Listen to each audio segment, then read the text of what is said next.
Maharashtra BJP में बड़ी बगावत के आसार दिख रहे हैं। पार्टी के दिग्गज नेता ही उससे किनारा करने की तैयारी में लग गए हैं। राज्य में लगातार चुनाव दर चुनाव हार रही बीजेपी नेताओं का उत्साह ठंडा पड़ता दिख रहा है। इस बीच अब पार्टी में टूट होते भी दिख रही है। महाराष्ट्र में बीजेपी से मुंडे का परिवार नाराज नजर आ रहा है। गोपीनाथ मुंडे की दोनों बेटियां पंकजा और प्रीतम मुंडे एक कार्यक्रम में एनसीपी के मुखिया शरद पवार के साथ मंच साझा करेंगी। कार्यक्रम में बीजेपी का कोई दूसरा नेता नहीं पहुंचा था। पार्टी ने एक तरह से इस कार्यक्रम का बहिष्कार ही कर दिया था, लेकिन इस बहिष्कार के बीच भी पंकजा और प्रीतम मुंडे की उपस्थिति ने बीजेपी की चिंता बढ़ा दी है। पंकजा मुंडे विधानसभा चुनावों में मिली हार के बाद से ही पार्टी से नाराज चल रही हैं। पंकजा आरोप लगाती रही हैं कि उन्हें चुनाव हराने में बीजेपी नेताओं का ही हाथ रहा है। दूसरी ओर प्रीतम मुंडे केंद्र में मंत्री न बनाए जाने को लेकर नाराज हैं।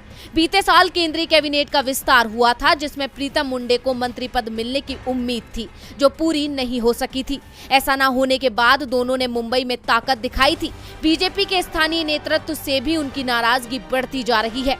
ऐसे में शरद पवार के साथ मंच साझा कर पंकजा और प्रीतम ने संकेत दे दिए हैं कि वो नया रास्ता चुन सकती हैं। लेकिन पंकजा के लिए एनसीपी में प्रवेश भी आसान नहीं है, क्योंकि धनंजय मुंडे उनका विरोध कर रहे हैं। मुंडे परिवार की राजनीतिक विरासत को लेकर भी धनंजय और पंकजा के बीच लड़ाई चल रही है। धनंजय मुंडे गोपीनाथ मुंडे के भतीजे हैं और वो खुद को गोपीनाथ का राजनीतिक उत्तराधिकारी बताते